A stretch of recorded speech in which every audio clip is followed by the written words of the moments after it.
नमस्कार दोस्तों, आपका हमारे यूट्यूब चैनल पर स्वागत है। आई होप आप सभी अच्छे होंगे।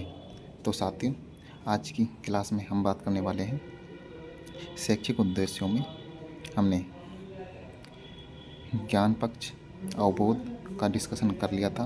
आज की वीडियो में हम 3rd नंबर का जो है प्रयोग, इसकी चर्चा करने वाले हैं। तो आप सभी साथी अंत तक वीडियो में बने रहिए। प्रयोग का मतलब क्या होता है, सबसे पहले हम ये जानते हैं। ज्ञान व अवबोध के आधार पर दैनिक जीवन की समस्याओं का समाधान करना, दैनिक जीवन में उनका यूज करना, अर्थात ज्ञान और अवबोध। ज्ञान आपने समझ लिया था, अवबोध हमने आपको समझा ही दिया था।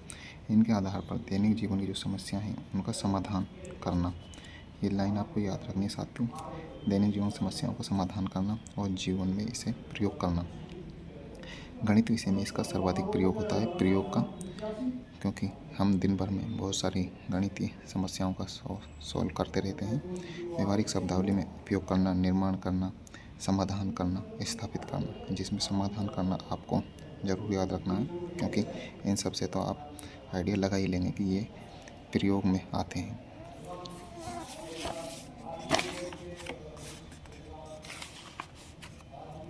प्रदर्शित करना। अब आता है नया विश्लेषण। विश्लेषण का अर्थ क्या होता है? विश्लेषण का अर्थ होता है एक इकाई को बहुत सारी इकाइयों में डिवाइड करना, तोड़ना। अब ये बहुत सारी इकाइयों में जब टूट जाता है तो इनमें अंतर करना, तुलना करना, संबंध करना। तो ये तीनों वर्ड आपको याद रखने हैं, क्योंकि विश्लेषण जो है इसी के अंदर ये आते हैं। अंतर करना, तुलना करना, संबंध करना। एक संपूर्ण इकाई को छोटे छोटे अंशों में विभक्त करना विश्लेषण कहलाता है, अर्थात एक बड़ी इकाई को छोटी छोटी इकाइयों में डिवाइड कर देना। अब इसके लिए व्यवहारिक शब्दावली की बात करें तो अंतर करना, तुलना करना, संबंध स्थापित करना, अलग अलग करना, जैसे अलग अलग हो चुके हैं, ये विश्लेषण के अंदर आते हैं। अब अगला टॉपिक आ जाता है अपना शैक्षिक उद्देश्यों में संश्लेषण। संश्लेषण का अर्थ क्या होता है? बहुत सारी इकाइयों को एकत्रित करना, अर्थात इकट्ठा करना, सामान्यीकरण करना। ये बहुत सारी इकाइयाँ हैं, उपभागे अंश से, इनसे एक नवीन मौलिक इकाई बनाई, ये जो बन चुकी है, इसको सामान्यीकरण भी कहा जाता है।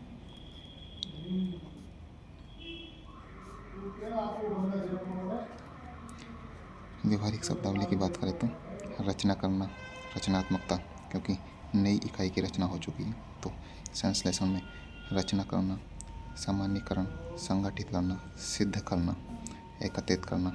तो इनमें आपको थोड़े अलग से वर्ड लगते हैं, सिद्ध करना और सामान्यीकरण। बाकी तो रचना, संगठन, एकत्रण, ये आप समझ सकते हैं। तो ये व्यवहारिक शब्दावली हो गई संश्लेषण के लिए। अब आता मूल्यांकन। मूल्यांकन में क्या होता है?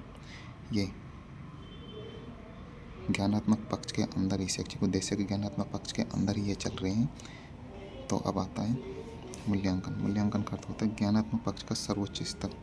आपको पता ही, हमने बताया था इस तरह से MSV पाग ट्रिक के माध्यम से कि मूल्यांकन पक्ष में ज्ञानात्मक पक्ष का सर्वोच्च स्तर मूल्यांकन होता है। मूल्यांकन का अर्थ होता है निर्णय लेना, क्योंकि ये फाइनल होता है, तो फाइनल में निर्णय ही लिया जाता है। शब्दावली की बात करते हो, निर्णय लेना, निष्कर्ष निकालना, लास्ट में निर्णय लिया जाता है, निष्कर्ष निकाला जाता है, आलोचना की जाती है या फिर समर्थन किया जाता है। ये चारों वर्ड आपको ध्यान रखने हैं, क्योंकि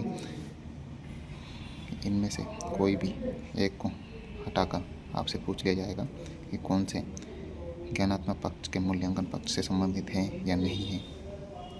अब अगला स्टार्ट हो जाता है भावात्मक पक्ष, क्योंकि ज्ञानात्मक पक्ष जो है वो कंप्लीट हो चुका है। ज्ञानात्मक पक्ष में आपने पढ़ा, कौन कौन से पढ़े?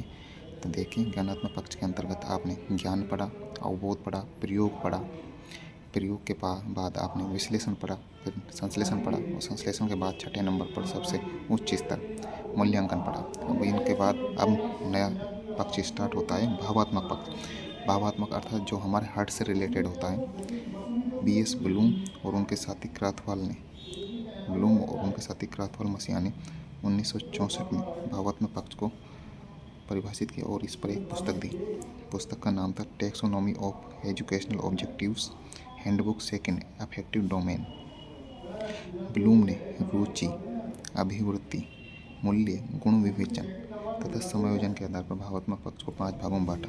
देखिए, रुचि, अभिवृत्ति, मूल्य, गुण विवेचन, समायोजन, ये हमारे भावात्मक पक्ष के अंतर्गत ही इनको समझते हैं। और इनके आधार पर इन्होंने 5 भागों में डिवाइड किया।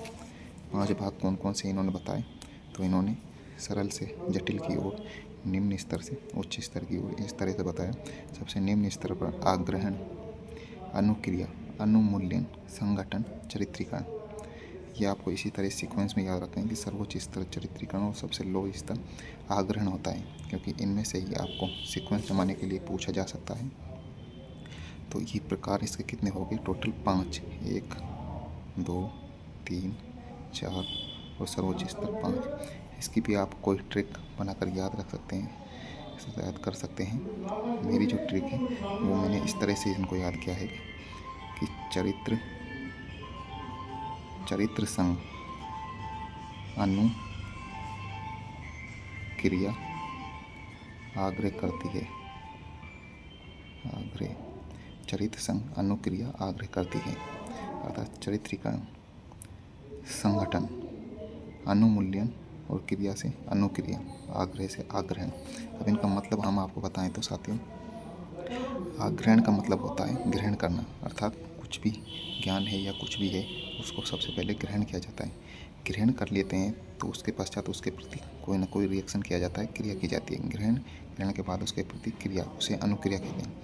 अनुक्रिया होने के पश्चात हम उसको मूल्य देते हैं, अनुमूल्यन के पश्चात हम संगठन करते हैं और संगठन के पश्चात हम इसे चरित्र में ढाल लेते हैं, जिसे हम चरित्रीकरण के नाम से जानते हैं। तो सरल से उच्च की ओर, सरल से जटिल की ओर और निम्न से उच्च की ओर आप देख सकते हैं। भावात्मक पक्ष में आग्रहण, अनुक्रिया, अनुमूल्यन, संगठन और चरित्रीकरण आते हैं साथियों।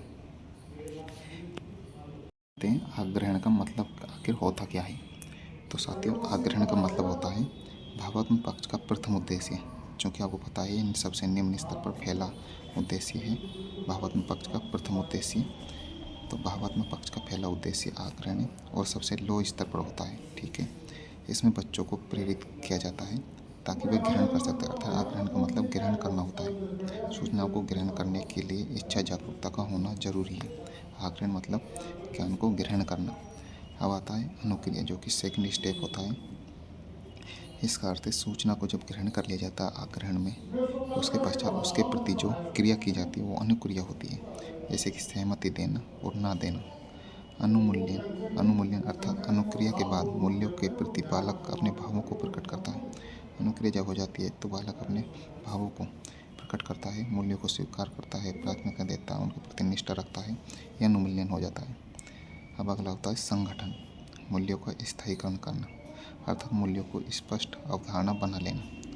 संगठन अर्थात मूल्यों का स्थायीकरण करना। मूल्यों का चरित्रीकरण, मूल्यों को आत्मसात करना, अर्थात अपनी जीवन शैली में समाहित कर लेना। इस स्तर पर व्यक्ति का व्यवहार उसके मूल्यों से नियंत्रित होता है। लंबे समय तक कोई व्यवहार होता रहता है, वह उसकी जीवन शैली का हिस्सा बन जाता है साथियों। तो ये अपना भावात्मक पक्ष कंप्लीट हुआ, जिसमें 5 स्टेप थे।